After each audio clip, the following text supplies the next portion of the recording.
Hello YouTube, it's Tony. So today I'll show you a complete guide to Big Game Hunter. So what exactly is Big Game Hunter? Well, this is the first RuneScape 3 skilling boss where you can hunt dinosaurs in Anachronia.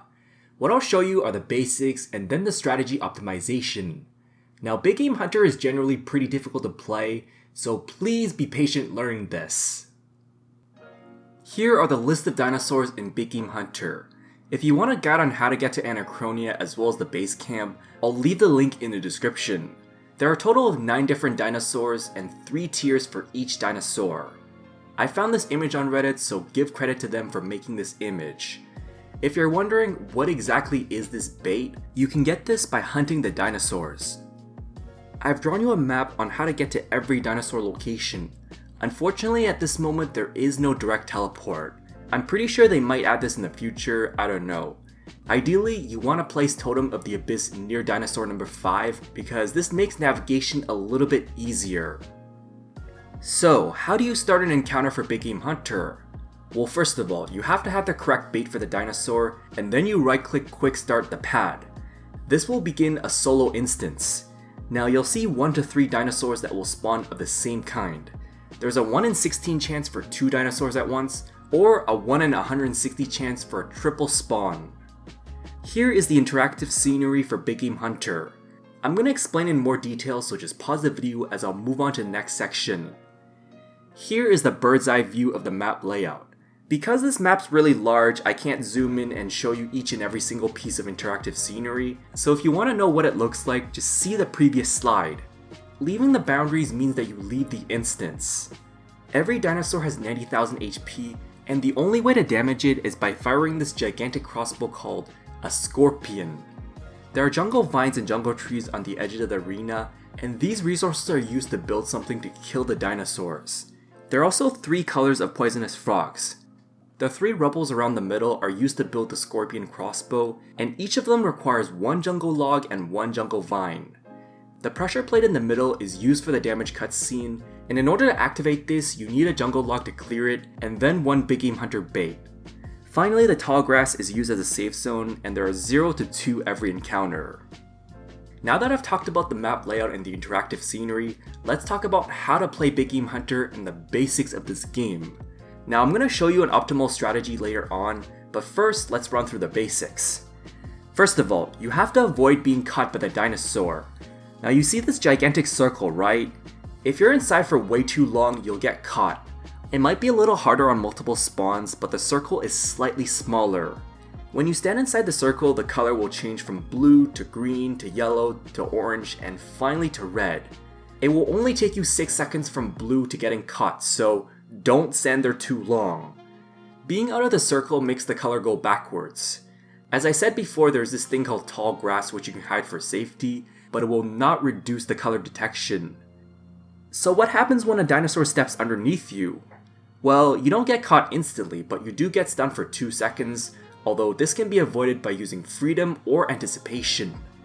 Now if you get caught, this is what happens. You have to start this round all over again with all the structures being destroyed, as well as the HP getting reset to full. However, this is a safe minigame, so you do not have to worry about dying. Now if you get caught on double or triple spawns, then unfortunately, they will become single spawns afterwards. I mean, to be fair, getting caught isn't such a big deal. Well, that is unless you've almost built everything, or there's a double or triple spawn. While trying to avoid getting caught, this is what you want to do. Cut a total of 10 jungle logs and 3 jungle vines. The 3 jungle vines and 3 jungle logs are used for the scorpion crossbows, then 1 jungle log for each poisonous frog color, 1 jungle log for the pressure plate, and finally save 3 jungle logs. So when you've gathered these resources, what you want to do is make 3 wooden spears and then extract 1 of each poisonous color. I know what you might be thinking, well Tony, shouldn't you do 2 colors instead of 3? And you're right, you should, but I'm going to explain this later on in the optimal strategy.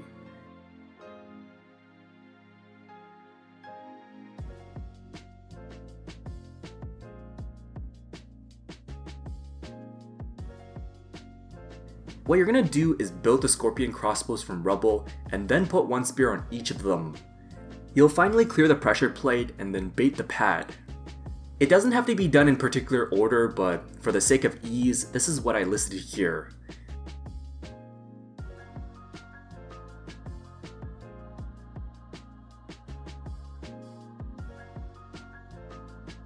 Anyways, the bait will then be consumed and the cutscene will trigger afterwards. You will now see the damage hit splat and you want to watch carefully. If the color does 30k damage, that means the weakest color, 15k means neutral, and 7.5k means the bad color. Once you've watched the cutscene, you'll now repeat the same process until the dinosaur is dead. Now every cutscene will use one bait, so unfortunately, doing this the first time you will consume 2 bait. After the cutscene is over, one of your traps will get destroyed. With the 3 jungle logs you saved up, you want to make 2 of them into wooden spears. This time you'll extract the frog color based on the weakness. Then of course you want to mount the spears onto the crossbow scorpions. Finally, clear the pressure plate using the last jungle log, and then you can add the bait. You don't have to watch this cutscene, but I'm just going to show you this anyways. When the dinosaur is dead, you can skin this for loot as well as Hunter and Slayer XP. You can do this again, but unfortunately you have to rebuild everything again.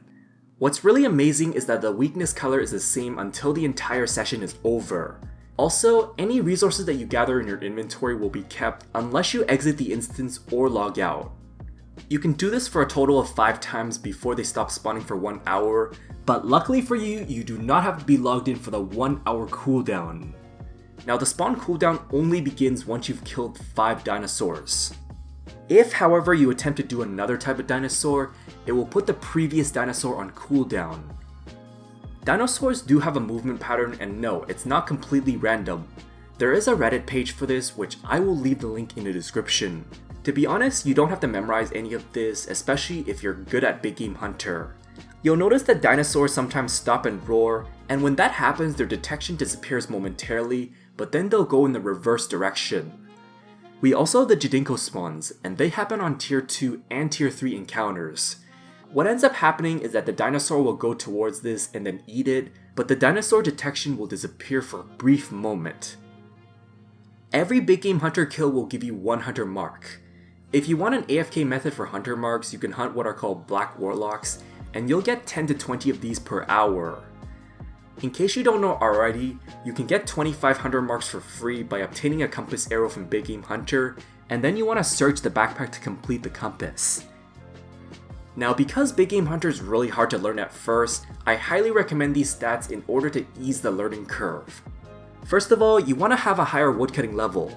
Having Bladed Dive and the mobile perk will give you a better chance of escaping the circle.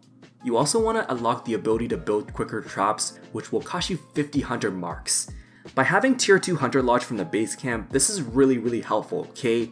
I know this takes a long time to get, but it's mostly a waiting game anyways, so that is why you want to start doing the base camp ASAP. Same goes for the bait box because it will allow you to save more inventory space. Here is the gear setup for Big Game Hunter.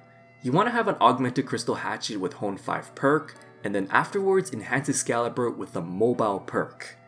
The Nature Sentinel outfit will give you 7% woodcutting success. Then you want to bring Grace of the Elves and Luck of the Dwarves, which will give you extra loot. Finally, you can also bring Lumberjack Aura as well, which will increase the woodcutting success even further. For your inventory setup, I personally only bring 2 Big Game Hunter bait, as I leave the rest of my inventory empty because I have the bait box unlocked.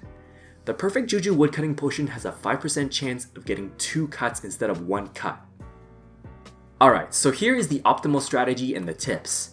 First of all, you want to give yourself some time to learn the basics first before you get into the optimal strategy. I may not have the best strategy, so please bear with me. Here is what you want to do for the first kill. Make sure you gather as many resources as possible because on later encounters, there's a chance you might get double or triple spawns. You want to start by gathering jungle logs enough to make 17 wooden spears. You'll notice that the tree sometimes depletes, and when that happens, you just want to move on to the next tree, because if you wait for this to respawn, then the next time you cut this tree, it will yield fewer logs. I would make the spears right beside the tree because you don't need to go to the tall grass. Unless you get double or triple spawns, 17 wooden spears should be enough to last you 5 kills. Once you made 17 wooden spears, you want to cut at least 12 more jungle logs and 9 more jungle vines. Once you've gathered a full inventory of jungle logs and jungle vines, you want to extract 2 colors of poisonous frogs instead of 3 colors. Ideally, for every encounter, I go with 2 red and 1 blue spear. Finally, build these 3 scorpions and mount them with spears. You can now build the pressure plate and then place the bait pad on top of this. So by watching the cutscene, as you can see right here, if there is no 30k hit splat, then that means the color that's not used is its current weakness. You can actually skip the cutscene to save you time, and in doing so you can find out what is the current weakness based on the dinosaur's HP remaining. So Tony, why do you do 2 colors instead of 3? If you're doing this with 3 colors, then it means you have to always use 2 more spears in order to finish off the dinosaur. However, if you were to do 2 colors instead, there's a small chance you only need to use 1 extra spear after the first attempt. For those who have frog repellent or the tier 3 lodge, then what you want to do is test only 1 color and use all 3 spears on that same color. In that case, it would be easier to skip the cutscene because if the dinosaur is dead, or otherwise in the process of elimination, the dinosaur's weakness is the other color. So once you've found the weakness, you're gonna pretty much stock up on the same colored poison spears. From the second kill onwards, you only have to build the crossbows, then add the spears, and finally clear the pressure plate. This is much faster after you know the weakness. Obviously, the amount of jungle vines and jungle logs in your inventory isn't gonna last you enough for 5 kills. Depending on how good you are, I believe it should take you 20 to 25 minutes to get 5 kills.